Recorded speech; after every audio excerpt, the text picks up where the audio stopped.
She said, "If you don't trust me hanging out with my ex every weekend, maybe we shouldn't be together."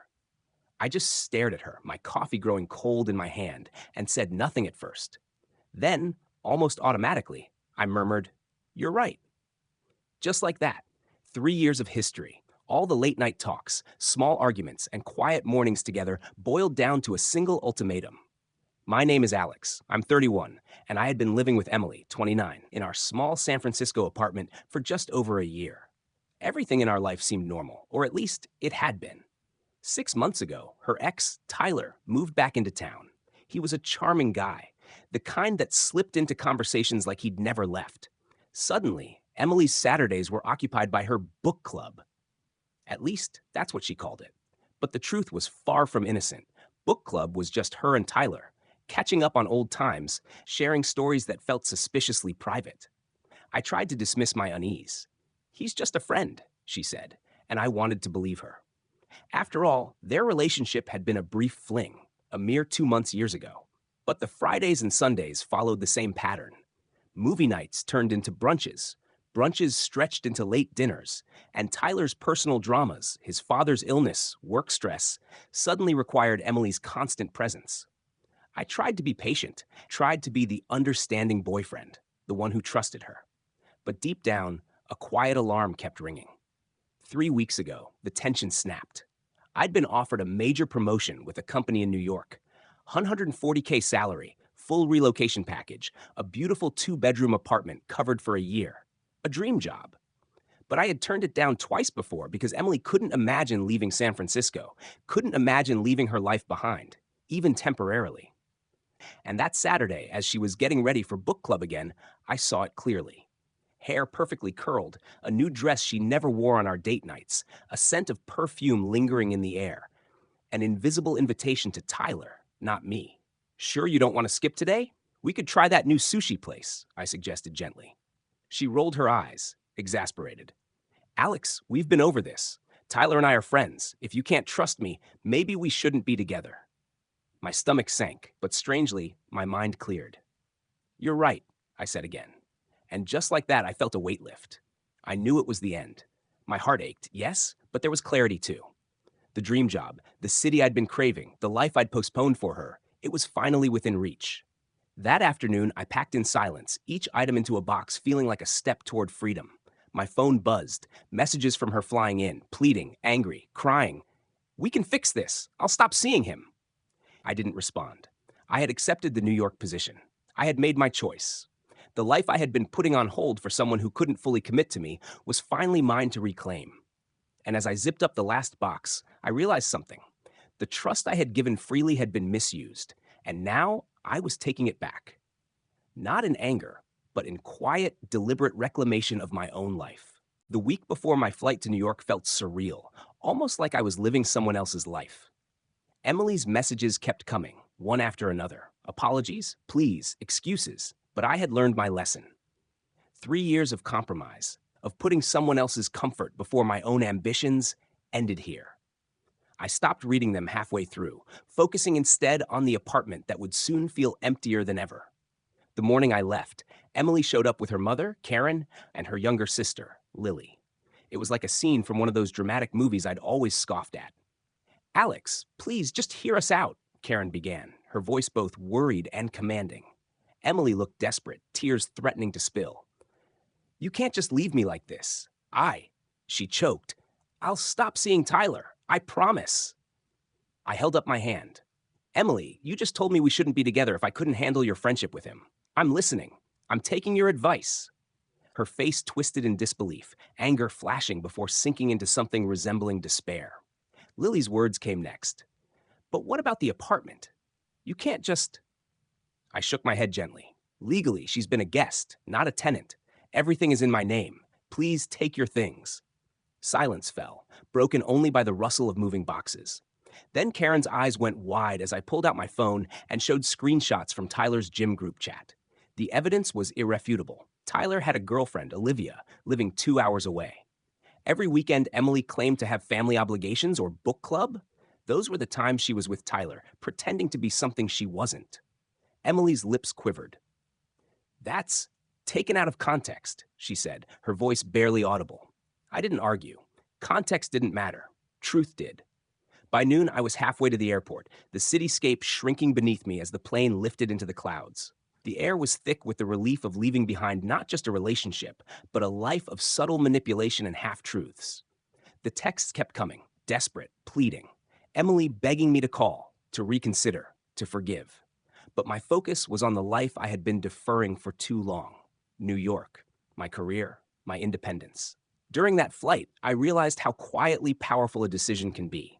Every step I had postponed, every raise I hadn't taken, every opportunity I'd declined, was tied to the illusion of love that had never truly been mutual. Emily wanted both worlds, me at her side and Tyler in her life.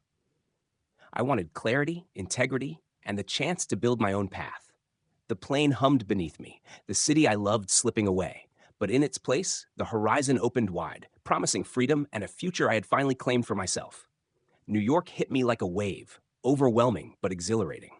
The apartment was everything the relocation package promised.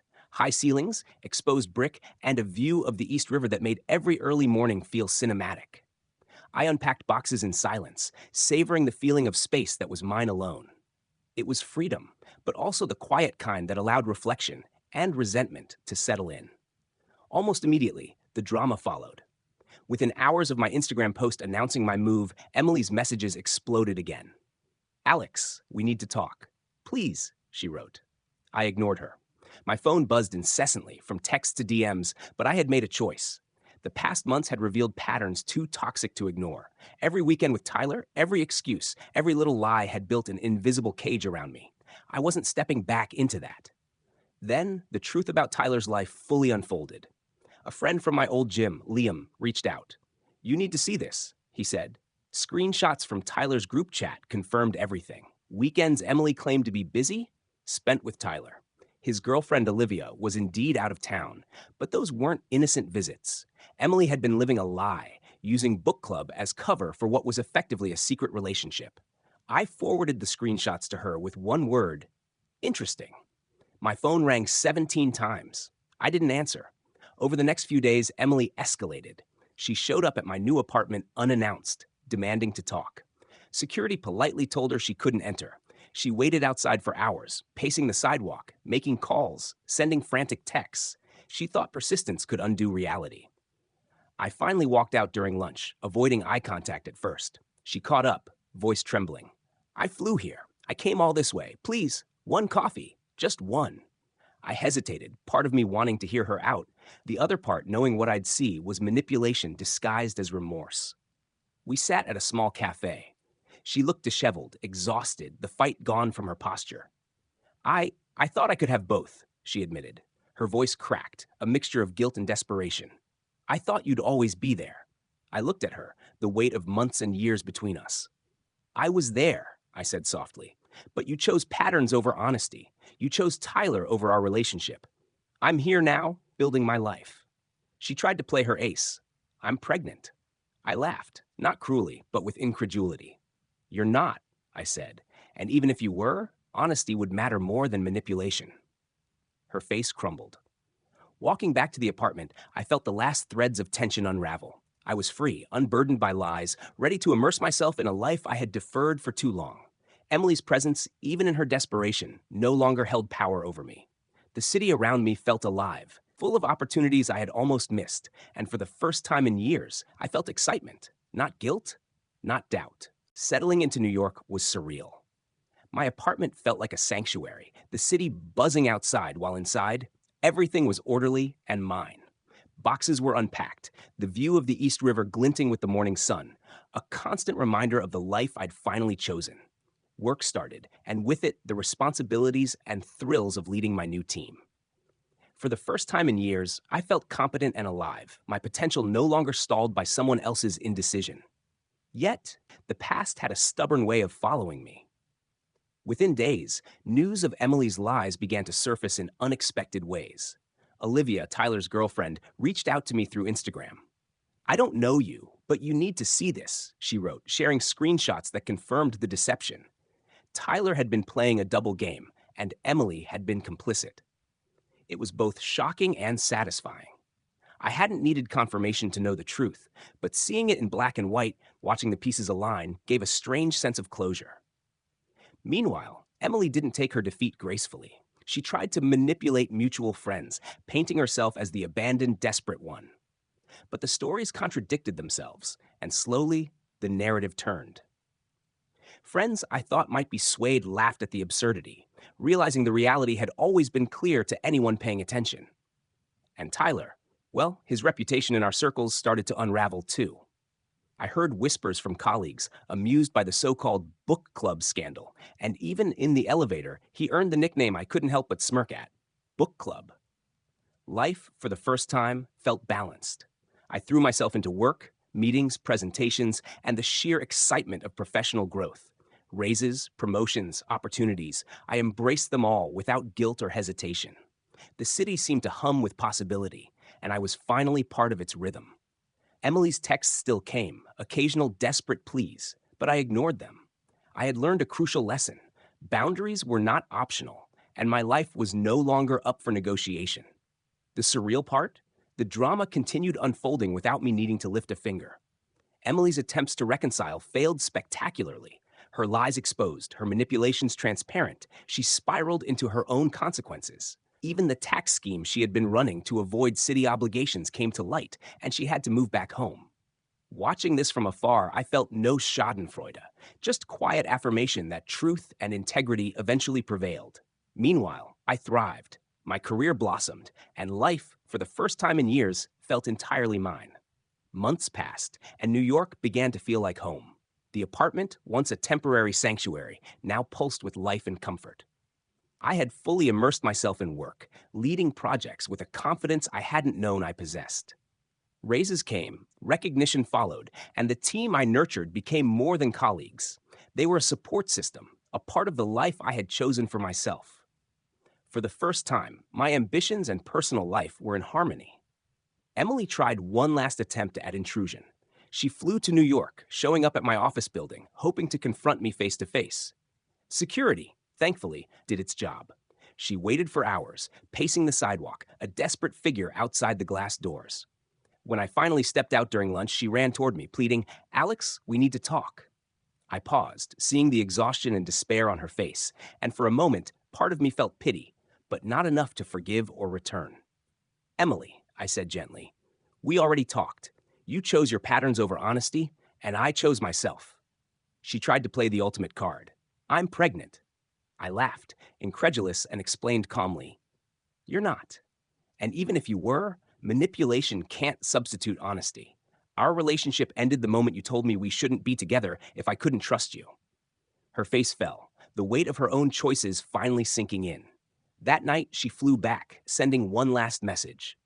"I'll wait for you." I blocked her immediately. Waiting wasn't going to change the truth, and I wasn't the kind of person to live in someone else's manipulations. Meanwhile, Tyler's world also began to unravel. Olivia discovered the truth about the so-called book club, and their relationship collapsed spectacularly. Friends and colleagues laughed at the infamous nickname he had earned, Book Club.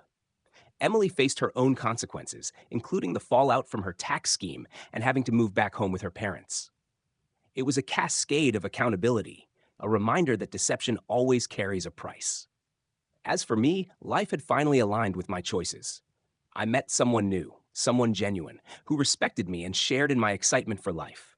Work thrived, friendships deepened, and the city around me seemed alive with endless possibilities. I posted a photo one morning, captioned simply, "New adventures, new life." The comments flooded in, but I barely noticed.